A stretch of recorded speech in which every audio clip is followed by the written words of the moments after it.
Akkam jirtan kabajamtootaa fi daawwattoota keenya kun kan daawwachaa jirtan sagantaa furtuu dhugaati. Furtuun dhugaa sagantaa adda addaa qopheessaa keessummaa adda addaa affeeraa sagantaa adda addaa isiniif dabarsuun keenya ni yaadatama. Har'as karaa addaan fo'ameen keessummaa addaa qabannee isiniif dhiyaanneera. Keessummaa keenya akka guyyaa har'aa karaa sooshaal miidiyaatiin akkasumas karaa Hope Channel TVtiin asin dura hin beektan. Har'a isaantu walakkaa keenya jira. Pastor Tamasgeen Bultii yootaan Dr. Tamasgeen Bultii jedhaman. Dhalatanii kan guddatan naannoo Gimbiitti. Badhinna isaa wajjin deemna hanga dhuma sagantaa keenyaatti nu hordofaa isiniin jenna. Pastor baga nagaa dhuftan. Galatoon fayyaada yeroo. Waaqayyo sinaa eebbisu yeroo keessaa yeroo fudhattanii guyyaa har'aa gaafiif deebii furtuu dhugaa waliin gochuuf dhufuu keessaniif baay'ee isin galateeffannaa. Waaqayyo sinaa eebbisu. Ameen ulfaadhootis. Pastor tibba kana karaa sooshaal miidiyaatiin argeera. Doktorillee taataniittan. Pastor Doktor jedhamtanii yootaan luba yootaan luka Doktor jedhamtanii guyyaa har'aatiif Doktor jedhaa isin waamu Pastor jedhaa isin waamu. Bineensi kan dura arge nama nyaatu jedhu. So hunduma caalaa paastariidhaan kanaafuu pastor jedhii nama. Waaqayyo sinaa eebbisu. Dubbii keenya har'aatii fi pastor jedhaa afutti deemna garuu doktorillee oduu badhinna sagantaa keenyatti hin deemne duratti waaqayyo akka nu wajjin jiraatu waaqa kadhannu nu kadhadhaa. Tole. Waaqayyo abbaa keenyaaf gooftaa keenyaa guddaas galateeffannaa maqaa gooftaa keenya Yesuusin galanni siif haa ta'u. Gooftaa jaalala kee ulfinni siif haa ta'u. Amma immoo yeroo kana waraabbii kana irratti waan mari'an hundumaa irratti ati duwwaan ulfaadhu.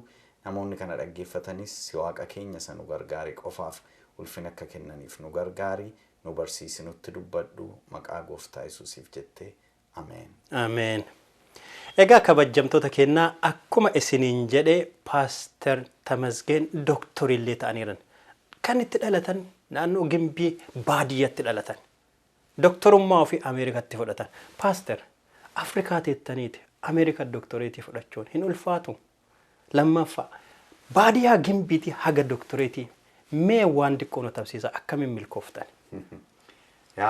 Hunduma caalaa gaa akkuma Yaaqoob yommuu Waaqayyoon galateeffatu karaan deeme maratti isana waliin ta'e Waaqayyoon hin galateeffadha. Kottaa gara Beetelitti ol baanaa iddoo aarsaa ijaarree Waaqayyoon jajannaa jedhee Waaqayyoon galateeffate. Adeemsan gama barumsaatiin gama tajaajilaatiinis deeme hundumaa keessatti waaqayyotu na gargaareen as ga'e galanni isaaf haa ta'u. Akkuma nama kamii barumsa kiyya baadiyyaattiin jalqabe baadiyyaattiin baradhee mana barumsaa Cuuttaa jedhamuttiin baradhee naannoo Gimbiiti. Achi immoo kutaa tokko amma shaniittan achi baradhe kutaa ja'a immoo Akki gammachiis mana barumsaa jedhamu baradhee kutaa torba yeroo sana Gimbii Adwaa Dil Timirti Beet jedhama achiin baradhee kutaa torba. So kutaa 8 hamma 12 immoo Wallagga Adventist Academy Dongorootti naqee achi baradhee jechuudha. Barumsa olaanaaf hoo eessa deemtan eessa barattan? Barumsa olaanaa fi akkuma maatirikii fudhadheeni Hawaasaa naga'e. Kolleejii qonnaa Hawaasaa naga'e waggaa tokko achi baradheen fedhii kiyyan turre qonnaa barachuun. So nursingii carraa baradhu karaa hospitaala Adventistii Gimbii carraa argadhe mana barumsaa nursing schoolii Finfinneetti Xuqur Ambassaatti achitti baradhe jechuudha. Achi kaatanii nursingii haga baatan nursingii hojjetatanii akkami gara reediyoo abdii reediyoo Adventistiitti dhuftan? Inni wanta baay'ee nama ajaa'ibuudha. Nursingiin barattanii garuu reediyoo Adventistiirra hojjaa turtan yeroo dheeraaf. Sirriidha. Nursiin ture. Nursingis jaalladheen hojjedhan ture. Gara waggaa afurii akkasuma ergan hojjedhee booddee reediyoon waldaa Adventistii addunyaa jalqabe. Finfinneerratti qophaa'ee biyya alaatti ergine achi hin darba ture achi yommuu jalqabaa kan produusarii yookiin qopheessaa sagantichaa ta'anii Pastor Jiguu Xuruneedha. Dr. Jiguuni yeroo sana sagantaa isaa qindeessuu jalqabanii haga ta'e waraabanii garuu odoo qilleensarra ooluu hin jalqabne biyya alaa ba'an isaan. amma DCT paastorii waldaati. So yommuu isaanii wajjin yeroo isaan hojjetaa turan egaa ani immoo akka nama fedhaan tajaajiluutti dhaqeen isaan gargaaran ture. Yommuu isaan deemanii maaf dhuftee nu gargaartu jedhanii na gaafatan. Ani waldaa keessaan hojjedha jedhee garaa kiyyatti yaadee hin beeku. Fedha isaas hin qabu ture.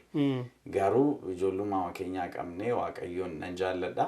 Garuu tajaajilaa waldaa nan ta'a jedhee garaattis yaadee hin beeku. Fedha isaas hin qabu ture garuu utuu nan gaafatin Yuuniyeeniin Itoophiyaa koreen akkanii qopheessaa reediyoo waldaa Adventistii afaan Oromoo ta'u murteessan.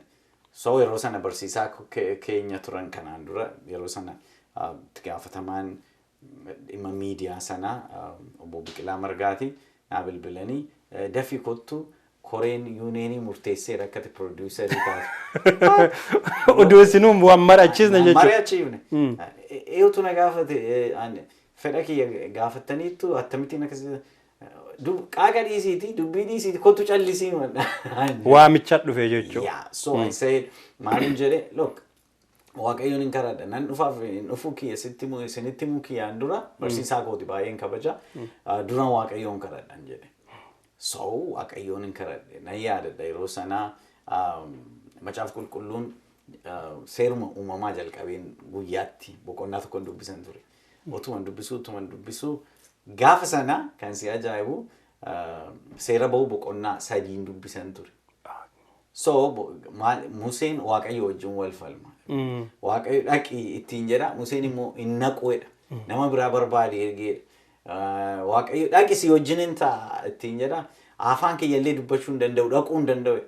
Dhaqi ana mini arraba eenyu kan tolche ana mini dhaqi an si wajjin hin ta'a ittiin jedhe amma taarutti gahaa. So ani ergaa sana akkuma Waaqayyo kallattiin natti dubbatu ittiin fudhadhe. Yeroon kadhadhu gaafa sana specifically addumaan chapterii sana yookiin boqonnaa sana akkan dubbisu carraatu hin taane kaayyoo Waaqayyoo ta'een fudhadhe. So gara tajaajila reediyoo waldaa Adventistiitti dhufee ergasii kunoo wangeeluma tajaajiluu irra jira galanni Waaqayyoof. Ameen maqaa Waaqaa koo ulfaate haa ta'u. Kitaaba qulqulluu irratti illee yoo dogoggore na sirreessitanii Isaayyaasiin gamatti kuuwwan martinuu dirqiin deemani.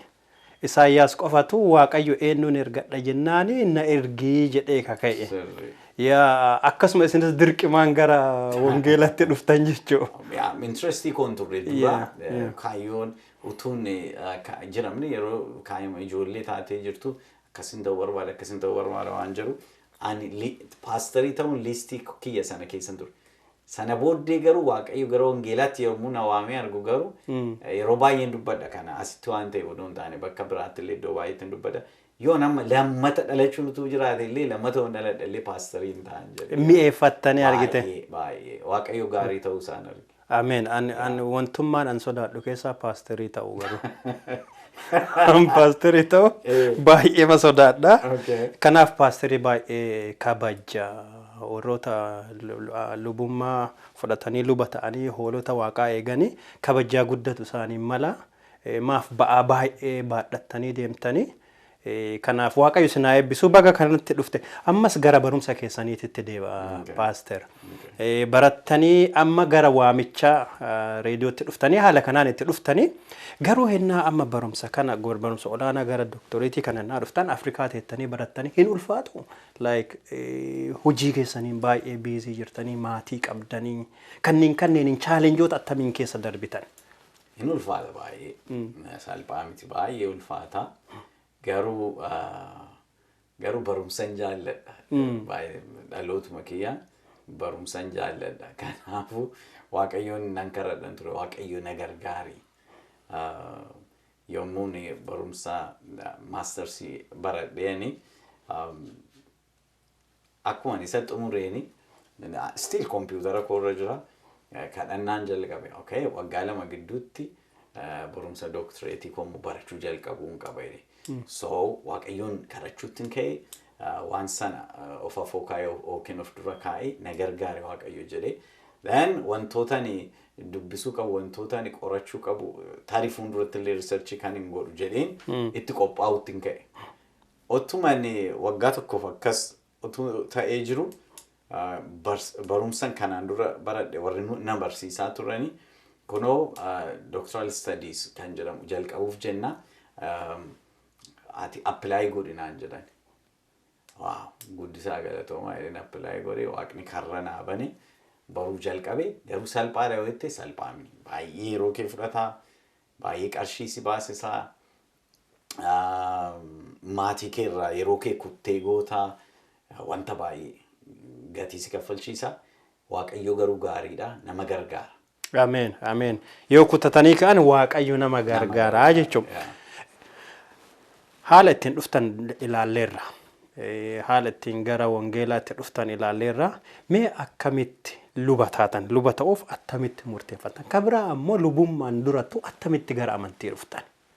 Waaw gara amantii akkamitti dhufe baay'ee nama ajaa'ibsiisa. Ani akkuma isin jedhe baadiyyaattan guddadhee amma sana amantii hin qabun ture garuu maatiin kiyya nominal orthodox Christians amalumaan jira miti waldaa bataskaana yeroo tokko tokko warra dhaqan jechuudha. Akkuma aadaatiif fudhatanii? Akka aadaa fudhatanii. Yaa'u sanbatee hin dhugu turanii abbaan kiyya bataskaana dhaqanii gaafa dilbataa anis wajjin dhaqee dhugaan ture. Sanarraa kan hafe badaa waa'ee amantii amma kanan beeku. Garuu fedhii amantii na keessa jira. So gaaf tokko utuu buna ciraa jirru biyya akkuma beektu biyya Wallaggaa buna baay'ee jira. Buna utuu ciraa jirru namni fira keenya fagoo ta'anii tokko maanguddoon tokko jaartiin tokko mana keenya ta'anii buna qabu naannoo sana buna cira turan. Gaafa sana garuu anaaf maatii kiyya wajjin bunuma keenya keessa nu wajjin turan isaan kan isaanii ciranii fixaniiru waan ta'eef. So maal jedhan abbaa kiyyaa bultii ijoollee kee keessaa maal qaba yoo nama tokko naa laatte mana barumsaa Adventistittiin barsiisaa jedhan. So abbaan kiyyaa yeroo sana already haadha manaa sadii qaba garuu warra dhumaa reefuma fuudhee garuu warra lamaan irraa ijoollee qaba. So kan ishee tokko fuudhee on sitti kenne isheen tokko immoo na komatti. Kanaafuu kanuma lamaan isaanii keessaa kan ishee kanaa keessaa Tamasgeeniin fudhadhu kan ishee sanaa keessaa immoo Shuumee jenna obboleettii kenna mitikkee jedhamti ishee fudhadhu ittiin jedhe abbaan. Nama lamaa qixa kennan jechuudha. Ani gaafa sana yeroo baay'ee yommuu deebi'ee yaadadhu tun bunatti fududdaan ture yeroo abbaan kiyya maqaa kiyya waamu sana. So gaafa sana yommuu yaadadhu ani macaafa qulqulluu keessaa funyoon safaraa kiyya iddoo gaarii naa bu'e. Isa jedhu yaadadhu always. Funyoon safaraa kiyya macaafa faarfannaa keessa boqonnaa 16 fakkaata. Waaqayyo na gargaare funyoon safaraa kiyya iddoo gaarii naa bu'eedha. Gaafa sana akkasittan ilaala yeroo hundaa. So isaantu na fuudhanii galanii Wallaggaa Adventist Akaadaamiitti na geessanii mana barumsaa achi hojii hojjechaan barachuu jalqabe achumaan hin gooftaa fudhadhe jechuudha. Waldaa Adventistii achiin itti makamtan jechuudha. Sirrii. Achi kaatanii haga Yuuniyeen Piresdentii geettan. Piresdentii illee taatanii waggoota muraasaaf tajaajiltaniittan. Mee yeroo piresdentummaa irra turtan wangeela haa tajaajiltaniif hiree akkamii isinii kenne? Piresdentii Yuuniyeenii ta'uuni hojii baay'ee bal'aadha. Boqonnaa hojiitti ittiin argannedha. Yeroo hundumaa hojiitu sitti baay'ata koyeessa. Haa ta'u malee hojiin keenya guddaan qindeessuudha. Namoonni tajaajiltoonni warra kaan akka sirriitti tajaajilaniif haala mijeessuudha, qindeessuudha, sagantaa baasuudha, karoora diriirsuudha. So akkasii sun carraa baay'ee sii kenna. Garuu ofii keetii qofa waan hojjettu hin qabdu. Warra wajjin hojjettu jira jechuudha. Isaanii wajjin hojjetta gargaarsa waaqaatiin. Yeroo aangoo irra turtan akkuma ol ba'an bu'uun jira. Hin bu'a jettanii yaaddanii beektanii? Look, namni yeroo hundumaa aangoo fudhatu yeroo hundumaa in fact kan waldaa itti gaafatamummaa jenna aangoo jechuurra. So itti gaafatamummaa geggeessummaa waldaa yommuu fudhattu namootatu si fila. Gaafa filamtu sana for sure namni bira si dura kan ture bu'eeti ati kan filamtu. Kan filamtu. So gaaffii hin qabu. namni gaafuma dhalatee du'eedha afaan Oromoon. So ati akka buutu beekuu qabda. Gaafuma filamtu san akkuma kuun bu'ee irra baate. In fact egaa yeroo filannoon gaggeeffamu na yaadadhaan yuuniyeenii pirezidantii yommuu ture filannootu jira yuuniyeeniin keenya lama yommuu ta'e kan lamatti yommuu qoodame Itoophiyaa yuuniyeenii bahaaf lixaatti yommuu qoodame yeroo sana ofiisaroonni filmaan akkuma jirutti irra deebi'ee ta'a. Kanaaf itti fufuu dhiisuu nan danda'a kan jedhu already of qopheessuun qaba jedhee of qopheesseera. Obboleettiin keenya Mabraateen barreessituu yuuniyeeniitiin sirriitti hin beekti kana yeroo tokkotti natti hin kaafte. Maal ittiin jedhanii oofisii pirezidantii keessa waajjira pirezidantii keessa qabeenyaan qabu hundasaa qopheesseen Mabraatee laakuni kan kiyya kan dhuunfaa kiyyaati. Maal baasara naan jette waan fedheef qophaa'een deemaa ittiin jedhe. So kanaafuu yeroo yuuniyeen pirezidantii irraa ka'e yeroo sana nan bu'a eeddee ta'e tarii eegneen ta'a garuu immoo badaa hamma kana waan haaraa natti hin taane siin jechuu fedhe. Akkuma durattuu beektanii jechuun gaafuma filatamtaniyyuu akka buutan hin beektanii of qopheessitaniittanii jechuudha. Kabraa paaster warra ammaan tana aangoo irra jiraniif dhaamsi isin dhaamtan maali? Obboloota sadarkaa yookiin gita bulchiinsaa irra waldaa keessa hojjetanii fi dhaamsi hin dhaamu dhaamsa lama jedheen fudhadhaa. Inni jalqabaa Waaqayyoon sodaachuutiin tajaajiluun baay'ee barbaachisaadha. Garaa gad deebi'aatiin tajaajiluun hojichi kan Waaqayyooti waan ta'eef.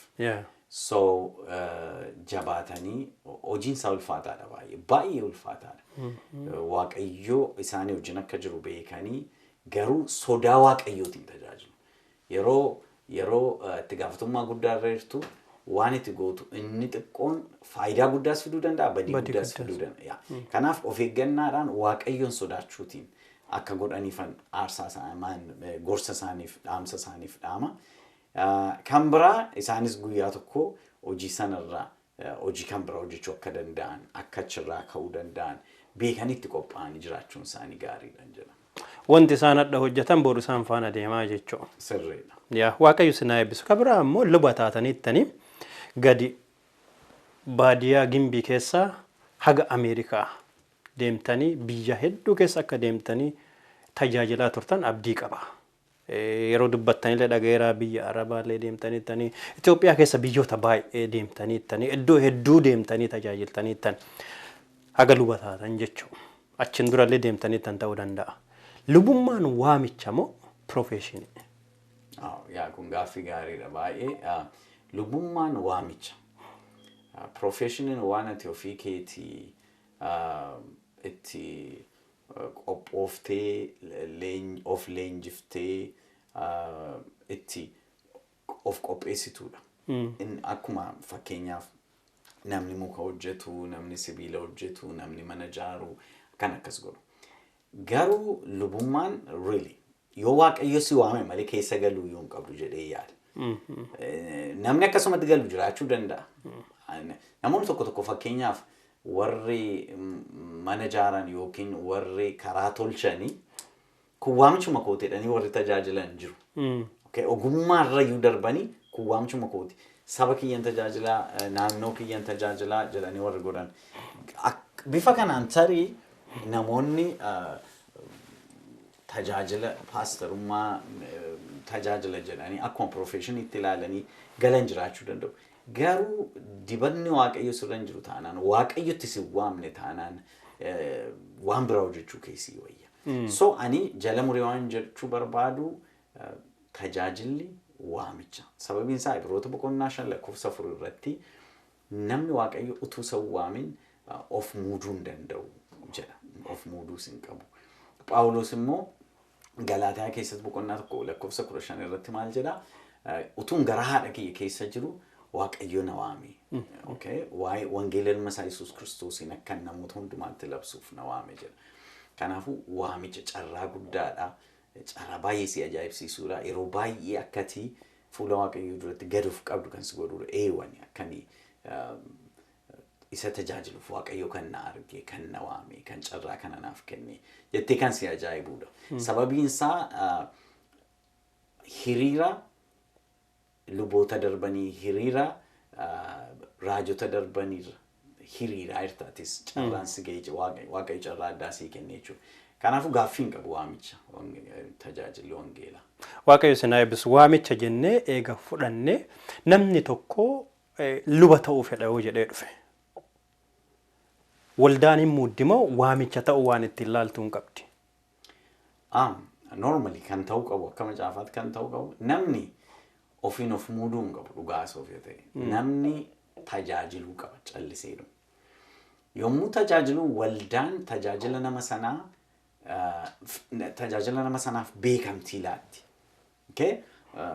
Muudamni yookiin ordination inni jedhamu kan dibamu inni jedhamu kuni pastoral ordinationiin already waaqayyo dibeera jechuudha nama sana. Waldaani isa waaqayyo dibe sana tajaajila isaa sana waamicha isaa sanaafitu beekamtii laatti malee nama waaqayyo waamne fuutee almee qadi baay'ee oolte waan fidduu hin qabdu. So wanti godhamuu qabu waldaan yeroo hundu akkas gochuu qabdi waldaan. Nama waaqayyo waame ayyaanni waaqayyo tajaajila gama sanaatiin namirra jiru waldaan hin argiti miti nama sana tajaajila addaan akka waaqayyo harki waaqayyo ayyaanni waaqayyo sirreeru nuu gala tajaajilautu full time ordained taate yookiin dibamtee utuu tajaajilte jettee waldaatu yaada dhiyeessaa fi waldaatu dibase jechuudha. Sababiin isaa akka waldaa Adventistii addunyaatti waldaanii beekamtii laattii fi yommuu namni sun akka waamicha isaa sanatti hin deemu ta'e immoo beekamtii sanarraa fuuti waldaan. Okay. Waaqayyo sinaa eebbisu paaster yeroo nu waliin qabaattaniif. Paaster amma maal ijaaran? Ani tajaajila wangeelaan tajaajilaa jira. Biyyuma Itoophiyaatti waldaa Adventistii irratti Finfinnee keessaa yuuniin isaa Finfinnee jiru keessaa garee hojii tokko warra gaggeessan keessaa tokko department director jechuudha. Waaqayyo sinaa eebbisu waan dhuftanii yeroo nu waliin qabaattaniif dhumarra dhaamsi qabdan maal inni dargaggootaaf illee ta'ee warroota waldaa keessa jiran paasterootaaf illee waluma qabaa dhaamsa isin qabdan. Muuxannoo dheeraa qabdan waan ta'eef. Dhaamsi an qabu yoo jiraate tokko dargaggoonni tarii warri amma nu ilaalaa turan jiranii kan waaqayyoon hin beekne yoo jiraatan waaqayyo gaariidha ittiin jechuun barbaada. Really waaqayyo gaariidha. Waaqayyoon hordofuutiif garaa isaanii banuu qabu. Waaqayyo irratti nabshaaloominaan jedhan namoota. Waaqayyoon garaa guutuutiin gad of deebisuutiin waaqayyo irratti utuu nabshaaloomin garaa guutuutiin hordofan jechuun barbaada. Sababi isaa waaqayyoon malee namni milkaa'uu hin danda'u. Inni kan biraa kan jechuu barbaadu dargaggoonni keenya galma guddaa qabaachuu qabu jireenya isaaniitti. Goolii ifaa ta'ee galma guddaa. Haala har'a jirtu hin ilaalin. Waaqayyoof wanti dadhabamu hin jiru. Amantii qabaattee waan guddaa yaaddeenaan waaqayyo achiin si ga'uu danda'a. Ulfina isaatiif hin taa'u ta'e siif eebban taa'u ta'e saba isaaf gaariidha yoo ta'e. Dhumarratti warri dargaggoonni tajaajila garaa isaanii keessa waaqayyo kaa'e yoo jiraate waaqayyoon kadhatanii amanummaatiin gad of deebisuutiin waaqayyoon tajaajilan waaqayyoyyuu harka isaa qubatti qabee isaan waama gara tajaajilaatti jechuun barbaada. Ameen. Waaqayyo sinaa eebbisu. Egaa kabajamtoota daawwattoota keenyaa baadiyyaa Gimbii irraa haga doktoreetitti kan deeman ragaadha. Yoo abdii hin kutan yoo itti cichine waaqayyo nu guddisaa. Kanaaf ammoo paaster kaadha walakkaa keenyatti jiran ragaa jiraataadha. Kana hubannee namoonni baadiyyaa Gimbii keessa jirtan abdii kuttaniitan yoo jiraattan paaster ilaaltanii jabaachuu hin dandeettanii waaqayyo waan wajjin turtaniif sinaa eebbisu kadhannaa dhumaa godhannee sagantaa keenya kadhadhaa golamna akadhannu. Galanniniif ulfinni keeti waaqa mana samee jirtu hiree kana waan nu kenniteef yaa waaqayyo ati hedduu ulfaadhu. Dibata paaster Tamasgeenin irra keetteef si galateeffanna. Yaa waaqayyo maatiin isa milkeessite barumsaan isa milkeessite tajaajila keetii irratti isa milkeessite yaa waaqayyo waan milkeen faara tolaan waan isa laalteef maqaan kan kee ka ulfaate haa ta'u. Namoonni abdii kutanii rakkatanii karaa irratti bu'aaran yoo jiraatan hin danda'u jedhanii kan abdii kutaniiran yoo jiraatan isa paasterii ilaalanii akka jabaachuu danda'an abdiin hin jira jedhanii yoo jabaannee kaanee dhaabannee hojjenne galma ga'uu hin dandeenya jedhanii akka hojjetaniif sagaleen kun abdii akka isaanitti tolu si kadhadha. Waan nu goote hundumaaf maqaan kan kee ulfaati haa ta'u dhaggeeffattoota sagantaa kennaa hundumaati eebbis paasterillee hojii amma hojjetaaranitti ka ofofottis hojjetaniif irrattis isaan eebbisuun fedha kee haa ta'u maqaa gooftaa Yesuus Kiristoositiin. Amen. Amen. Pastor, thank you.